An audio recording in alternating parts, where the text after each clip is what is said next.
This just came out of the oven. It's super warm and delicious right now. And we're gonna show you how to make it. The whole process takes about 3 hours, so we're gonna sit here and enjoy this while you watch the video and learn to make your own challah bread. Bon appetit. Thank you for watching Mike's in the Garden. Today we are making my favorite food, challah bread. We are here today with my mom on Mother's Day. So this is a gift to me, but also a gift to her that we get to make this video and share this recipe with everybody out there. So you want to introduce yourself? Yep. My name is Mary Ellen, mom to Mike, visiting Ocoee, Florida, and enjoying ourselves right now. Okay, so let's talk about what we need to make the challah bread. We've got 5 cups of flour, a half a cup of sugar, a quarter cup or half a stick of melted butter, 1.5 cups of boiling water. We've got the water boiling behind us. 2 envelopes of yeast or 4.5 teaspoons, and 2 beaten eggs in a separate bowl. So I guess we can start with our ingredients.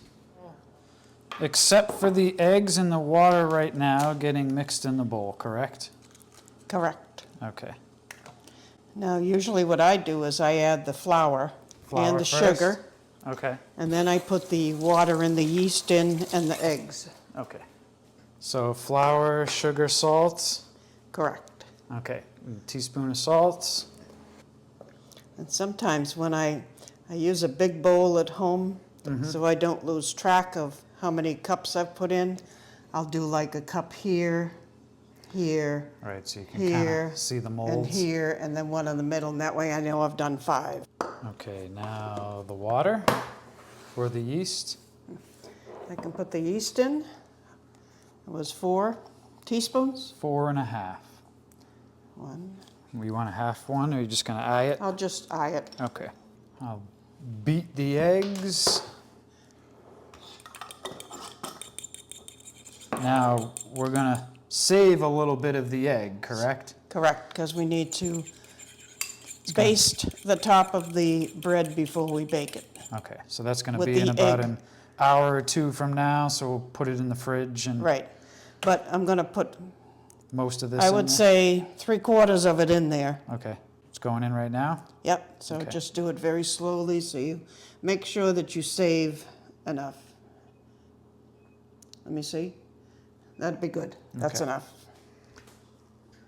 This is our mixture here. Now we need to add the water. And what are we using to stir? Our hands? I use a spoon to mix it up first Okay. before I put it on. Why don't you get on this side here and you can stir it in view of la camera. I usually mix it up until you can start to see the dough. And now I'm ready to put it on a flour base in order to knead it. So we have You know what I need?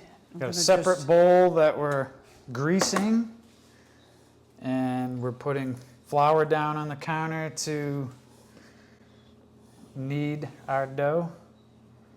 So that's about a full half a cup? Half a cup. Okay. Sometimes I add more if I need to. I think this is no good.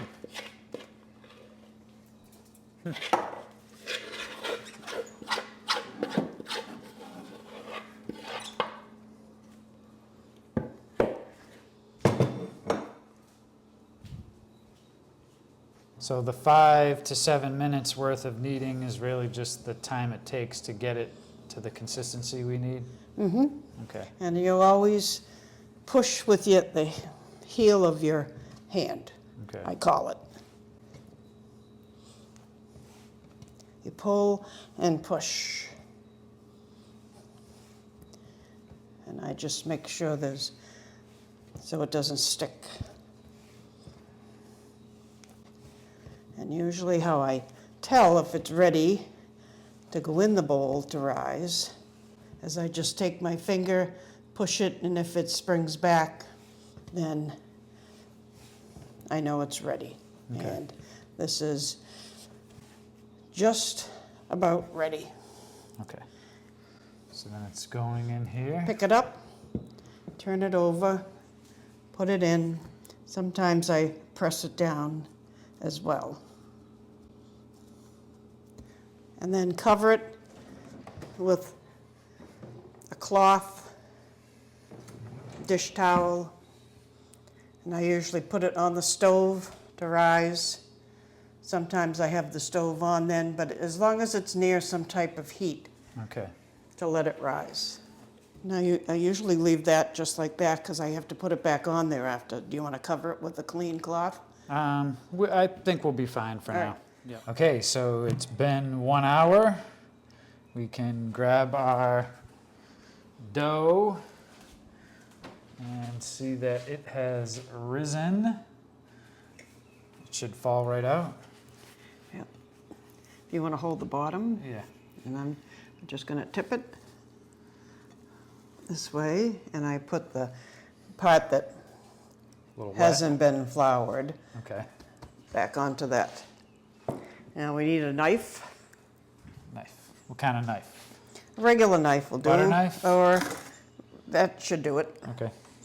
We're going to divide this into 3 semi-equal parts. Okay, and what we do is we flour this a little and stretch it out, hopefully to around the same length, and then we braid it. We have our pan that we're going to cook it in. Spray that.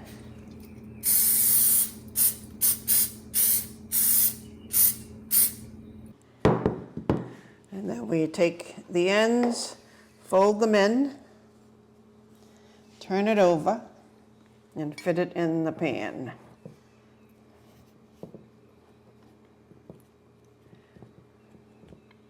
And then cover it again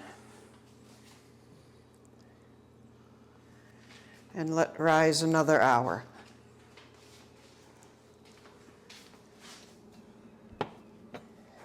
And then we clean up our mess. Then we clean up our mess. Okay. So this is what it looks like. Now we're taking the rest of our egg.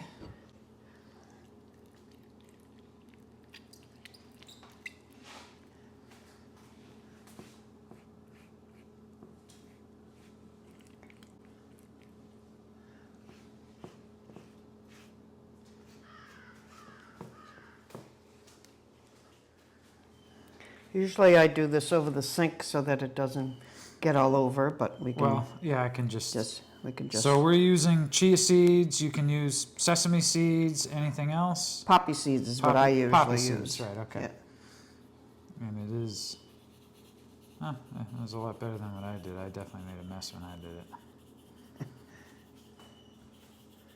And that should do it. Okay.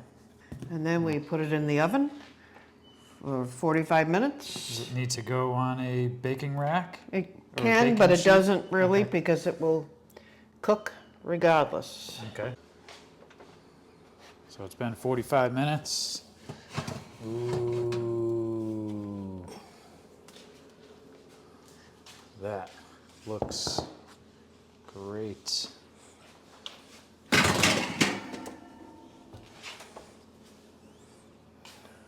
Overflowing, billowing over.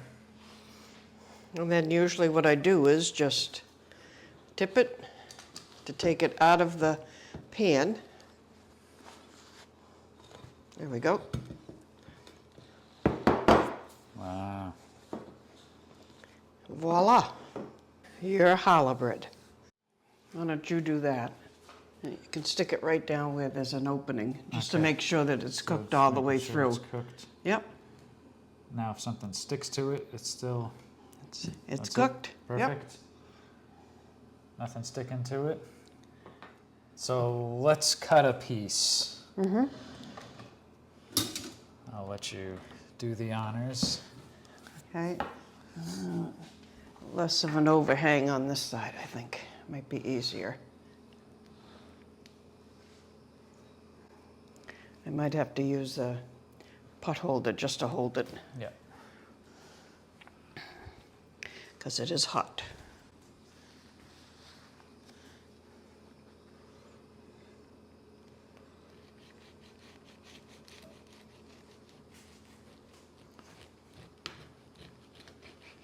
Oh, yeah. I can see the steam. Yeah. Well, I'll let it cool for like 10 minutes or so and then cover it. And what you can do is just put foil around it for now, or saran might melt, but yeah, we'll let because it. it's cut, you don't want that end to get hard. So this is considered a loaf, right? So this would be a whole loaf. You can actually make it in a loaf pan. I have a friend who does it on a cookie sheet, so it comes out kind of oblong. That way the ends might be a little smaller than the middle, but this way, as a loaf, each slice is consistent. Whereas if you make it on a cookie sheet in an oblong shape, the slices might be smaller. Yeah, I made it on the cookie sheet for the bird rehab, and it was kind of thin, not as tall slices. Here you can see that, took on the mold of the bread pan or meatloaf pan. So we're also working on experimenting with almond flour, coconut flour. This is made with just regular unbleached flour. So And my granddaughter wants to try it with gluten-free flour, because her mother is gluten-free, so we want to attempt to make this loaf for her so she can enjoy it as well with the gluten-free flour. So we'll have to try that and see how that comes out. and this is one of my favorite foods that you make. In some cases, I've had you make this as my birthday present. So can we talk a little bit about what the challah bread is and how you came to make it? Well, I actually got the recipe from a friend of ours who I've known for over 40 years, and I had it first at her house. She lived in Auburn, where I lived, and her son Mike was the same age as my oldest son, Matthew, Mike's older brother. And she gave me the recipe, and I've been making it ever since. It's a staple that I make at Thanksgiving, Easter, Christmas, any special occasion. If somebody wants it, I'll make it for them. It's pretty simple to make. It does take a little time because of the rising of the bread, an hour in between. But other than that, it's pretty simple with the ingredients that you put into it. And now a granddaughter is interested in learning how to make it. She actually came over last Thanksgiving, and we made it together because that's her favorite now, and she always requests it at any type of holiday function that we have. That's the number one thing on her list, is to have the challah bread. So it's a big hit in the family, and everybody knows how to make it now. Great, and we're sharing this with all of you so that you can make Mom's challah bread and enjoy this fabulously delicious bread. I brought it to the bird rehab and everybody loved it. It was a hit there. I made it for Thanksgiving last year and we were left with 2 pieces. Everybody wanted to take some home. So, it's nice and doughy.